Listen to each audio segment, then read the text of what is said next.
Halo semuanya, apa kabar? Semoga sehat selalu. Kali ini saya akan membahas sebuah film yang disutradarai oleh Adrian Goldberg. Film ini diproduksi dan dibintangi oleh Mel Gibson yang rilis pada 1 Mei 2012. Film ini menceritakan tentang seorang penjahat kelas kakap Amerika yang berhasil tertangkap kemudian masuk ke penjara yang aneh dan berbahaya. Bagaimana keseruannya? Silahkan simak videonya. Selamat menyaksikan. Inilah Get the Gringo.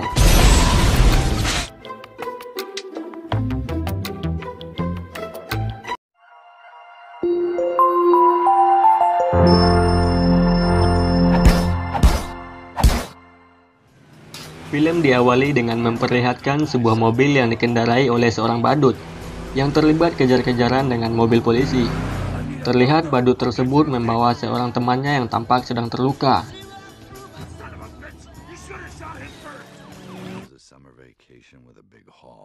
Setelah beberapa saat terlibat kejar-kejaran dengan polisi, akhirnya badut itu menabrakkan mobilnya ke pagar pembatas negara, sehingga hal ini membuat temannya tewas dan ia sendiri selamat, tapi harus tertangkap oleh polisi. Sebelumnya saya ingin memperkenalkan pria ini, tapi saya tidak tahu namanya, jadi kita sebut saja ia Sugiono.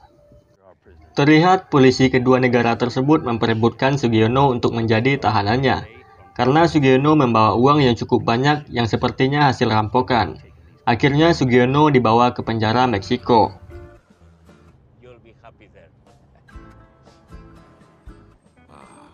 Saat tiba di penjara, Sugiono heran dan keanehan melihat keadaan penjara yang belum pernah ia temukan sebelumnya, yang mana penjara ini sangat jorok dan tidak ada batasan antara tahanan laki-laki dan perempuan. Baru saja berada dalam penjara, Sugiono sangat berani mencuri uang milik penjaga toilet dan mencuri pistol serta jam tangan milik salah satu gangster.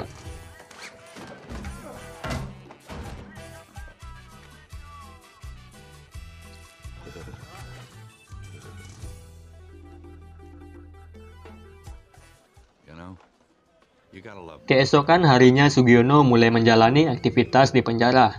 Ia dipaksa untuk memungut sampah-sampah untuk didaur ulang. Tak lama kemudian datang beberapa orang yang menyerang Sugiono. Kemudian sampel darahnya diambil, entah apa tujuannya saya juga tidak tahu. Setelah menyelesaikan tugasnya, kemudian Sugiono mulai berpikir bagaimana caranya agar ia mendapatkan tempat yang layak dan memiliki banyak uang. Sugiono bukanlah orang yang bodoh. Ia melihat beberapa kegiatan transaksi heroin di sebuah kios. Sugiono berpikir bahwa itu akan membuatnya menjadi banyak uang. Tanpa berpikir panjang, Sugiono langsung melancarkan aksinya dengan membuat kerusuhan. Ia membakar tempat transaksi tersebut sehingga semua orang panik dan mencuri uang tersebut.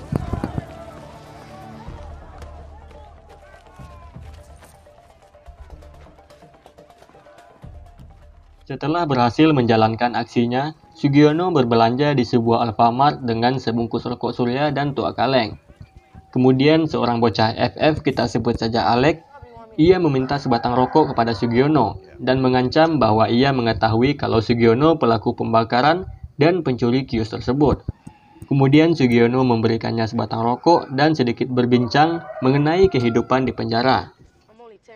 Sebagai seorang bocah yang sudah lama tinggal di penjara tersebut, Alex mengatakan Sugiono bisa saja mendapatkan tempat yang layak dengan uang dan menyewa kamar yang layak.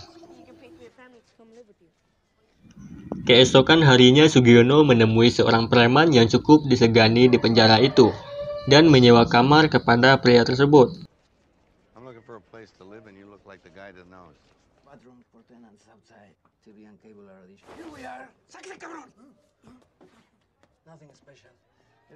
Singkat cerita, malam pun tiba.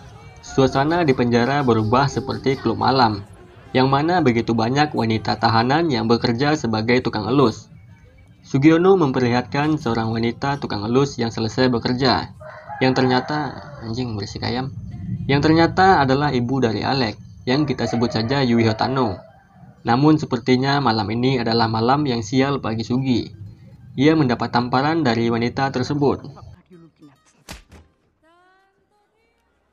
Esokan harinya Sugiono kembali bertemu dengan Alex. Kemudian Alex sendiri bercerita kepada Sugiono bahwa ia sangat ingin balas dendam kepada pria yang bernama Javi. Javi adalah seorang yang sudah membunuh ayahnya dan mengambil organ liver ayahnya Alex. Dan Javi akan kembali mengambil liver yang lain, yang mana liver yang cocok adalah liver Alex. Sugiono pun bercerita bahwa dulu ia seorang penembak jitu, kemudian memperlihatkan tato di lengannya. Dan Sugi pernah masuk penjara pada usia 14 tahun karena menyiksa orang yang sangat ia benci, yaitu ayahnya sendiri. Scene berpindah kepada seorang mafia yang tampak sedang menagih setoran kepada preman, yang tadi saya sebutkan sebelumnya. Si preman ini mengatakan bahwa ia baru saja mengalami kecopetan, namun mafia itu tidak percaya. Padahal benar saja, si preman ini sebelumnya dicopet oleh Sugiono. Tapi preman itu mencurigai Alex yang telah mencuri uangnya.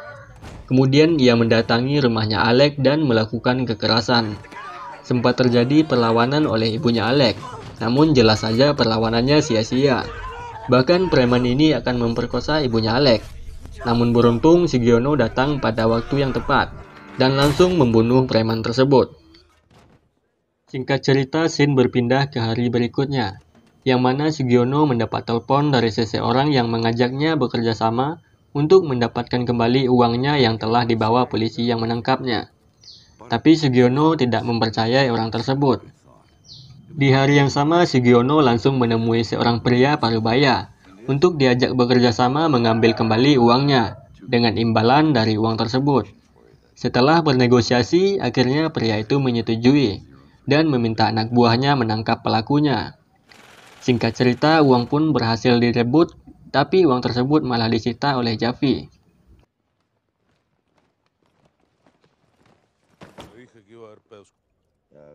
Kemudian Javi memerintahkan anak buahnya untuk menangkap Sugiono dengan tujuan memerintahkan Sugiono untuk membunuh seorang pria bernama Frank dengan ketentuan tanpa bayaran sama sekali. Dan hal ini disetujui oleh Sugiono tanpa dibayar sama sekali.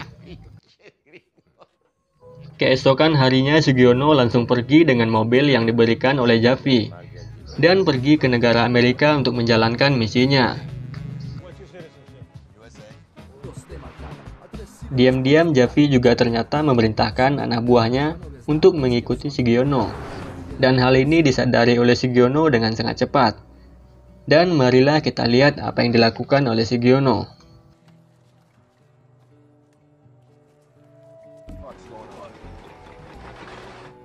Benar saja, Sugiono malah membunuh kedua orang itu dengan snipernya.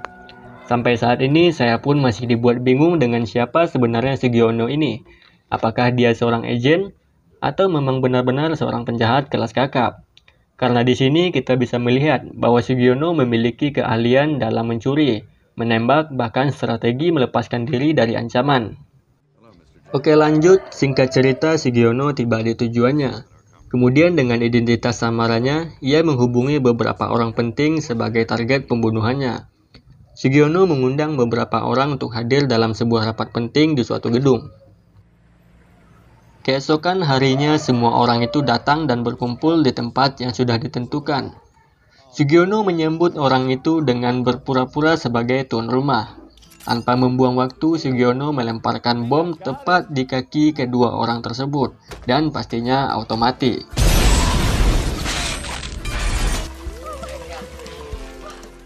Kemudian scene berpindah kepada Alex dan ibunya, yang mana hari itu adalah hari di mana Javi akan mengambil livernya Alex. Sebagai seorang ibu yang sangat menyayangi anaknya, ia meminta Alex untuk bersembunyi dan tidak keluar apapun yang terjadi. Merasa kesal karena Alex tidak ada, Javi dan anak buahnya menyiksanya sampai tak berdaya. Sehingga hal ini membuat Alex nekat keluar dan menusuk livernya sampai terluka, hingga tak sadarkan diri. Tentunya hal ini membuat Javi panik dan takut liver itu terkena tusukan, dan ia tak lagi mendapatkan donor liver. Akhirnya Alex dilarikan ke rumah sakit di penjara tersebut, sementara penjara itu sudah dikepung oleh kepolisian. Javi meminta agar operasi pemindahan liver segera dilakukan, sementara itu di luar ruang operasi terjadi kerusuhan. Mendengar kabar ini, Sugiono langsung mencari keberadaan Alek dan ibunya. Sugiono harus kembali terlibat perlawanan dengan anak buah Javi. Kemudian operasi pun terus berjalan dan liver Alek sudah diangkat dan akan dipindahkan ke tubuh Javi. Tapi beruntung Sugiono dengan ciri khas gerakan yang cepat dan lincah tiba di waktu yang tepat. Sugiono meminta kepada dokter untuk memasukkan kembali livernya Alek. Operasi pun berhasil digagalkan oleh Sugiono. Kemudian dengan kehebatannya, Sugiono menyamar sebagai seorang dokter untuk membawa Alek ke rumah sakit sekaligus melarikan diri dari penjara tersebut dan juga membawa uang hasil rampokannya. Setelah semuanya membaik, Sugiono, Alek, dan ibunya pergi ke tempat mobil yang ditahan oleh polisi. Tampak Sugiono sedang membelah bagasi mobil yang ternyata di dalam itu masih ada uang rampokan yang tersisa. Film diakhiri dengan memperlihatkan Sugiono hidup bersama Yui Hotano dan anaknya Alek. Film pun selesai. Secara keseluruhan, film ini cukup menarik dan penuh teka-teki. Tapi tentang siapa sebenarnya Sugiono di film ini saya masih tidak tahu. Kecuali di film Jepang saya tahu. Oke, sampai jumpa di film berikutnya dan saya ucapkan terima kasih.